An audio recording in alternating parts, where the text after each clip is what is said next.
Assalamualaikum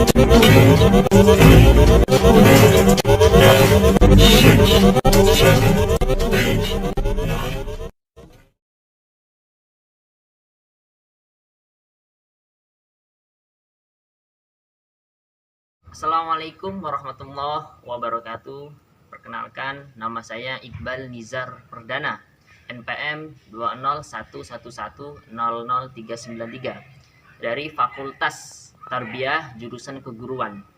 Di sini saya akan mempresentasikan hasil dari penelitian, yaitu mengenai lingkungan yang tercemar di sekitar kami, kemudian bagaimana menghadirkan solusi supaya menjadi perubahan dan tidak tercemar kembali.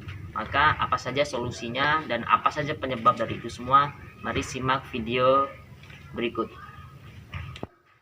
Pengertian sampah. Sampah adalah suatu bahan yang terbuang atau dibuang dari sumber hasil aktivitas manusia maupun proses alam yang belum memiliki nilai ekonomis. Istilah lingkungan untuk manajemen tahun 1996. Berdasarkan asalnya, sampah digolongkan menjadi dua, yaitu 1. Sampah organik adalah sampah yang dihasilkan dari bahan-bahan hayati yang dapat didegradasi oleh mikroba atau bersifat biodegradable.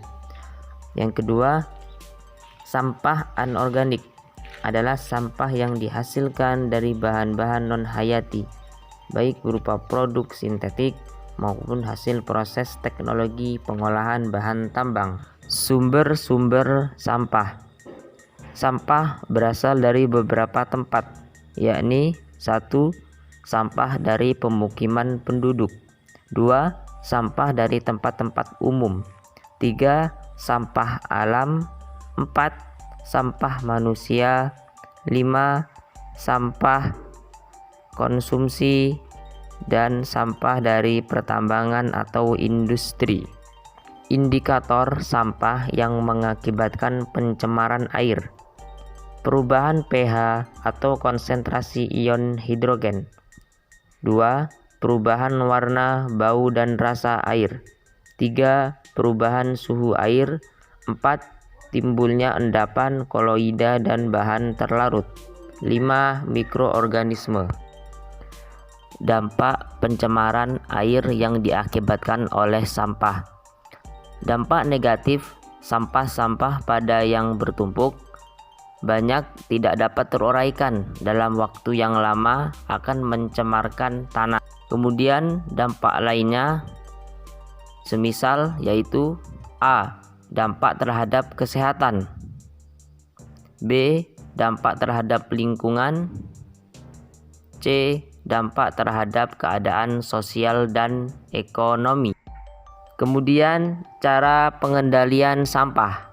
A. Menggunakan kembali atau disebut dengan istilah reuse, yaitu penggunaan kembali sampah secara langsung, baik untuk fungsi yang sama maupun fungsi lain.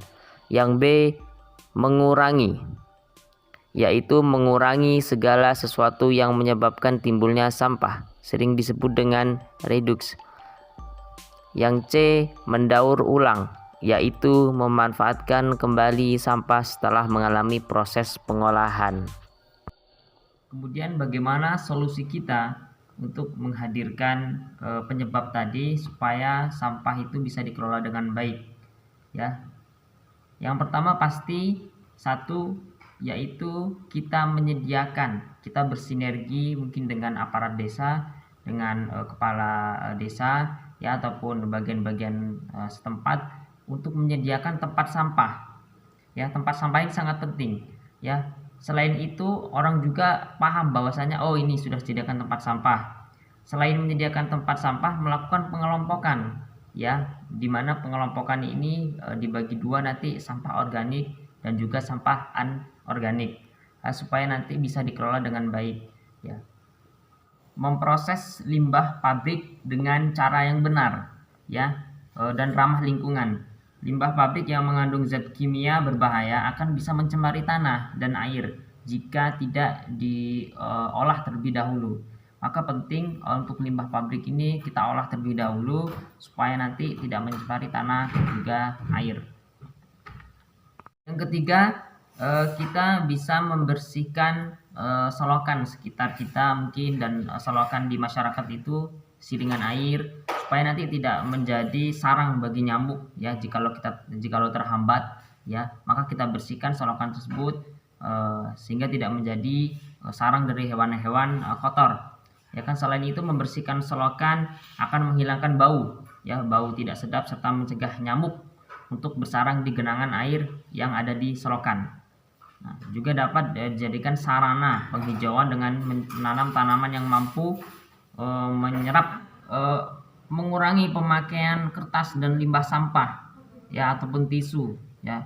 Jadi dengan cara kita kurangi pemakaian yang bisa menyebabkan sampah, terutama sampah plastik yang sulit terurai ya. Jadi kita kalau bisa kita usahakan dari diri kita masing-masing, kesadaran kita mengurangi penggunaan sampah yang berbahan plastik ya. Kemudian juga sampah-sampah juga yang semisal ya, yang sifatnya anorganik, supaya tidak menimbulkan hal-hal yang bisa tercemar.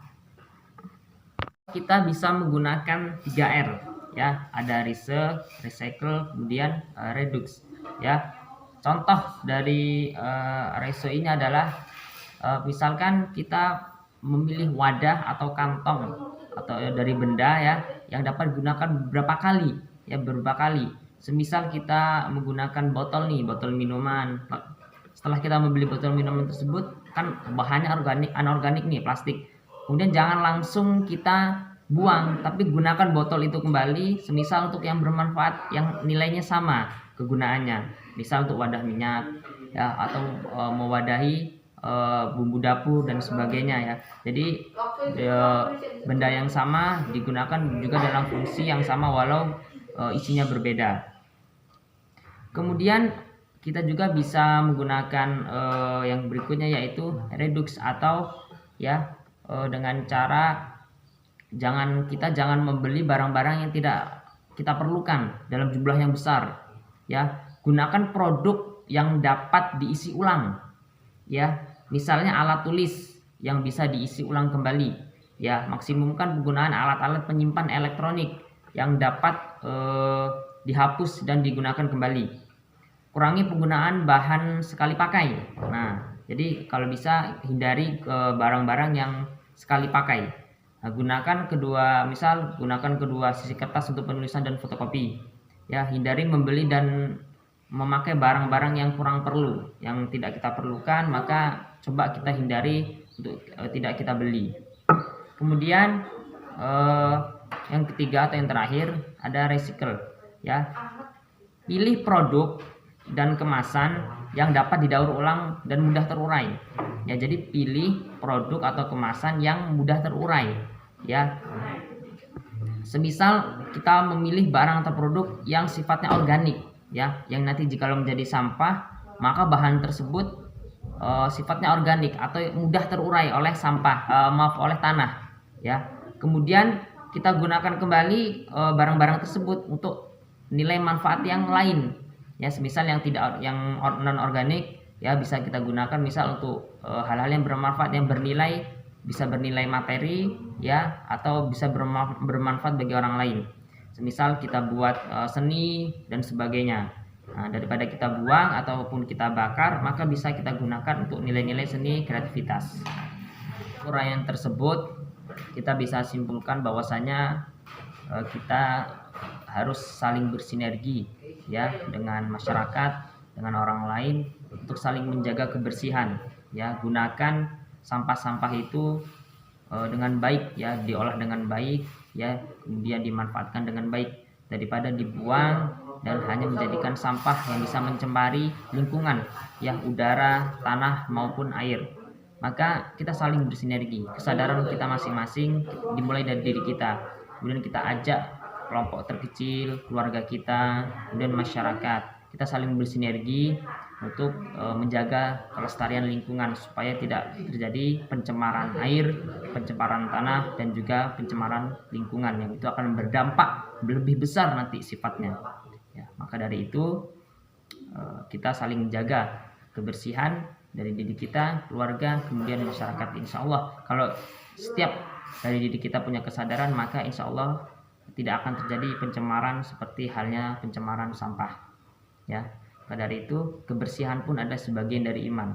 Maka orang yang beriman pasti dia menjaga lingkungannya akan tetap bersih, tetap lestari. Terima kasih. Mungkin itu yang bisa dipaparkan. Kurang lebihnya saya mohon maaf. Saya Iri, dari Taufik Walhidayah. Assalamualaikum warahmatullahi wabarakatuh.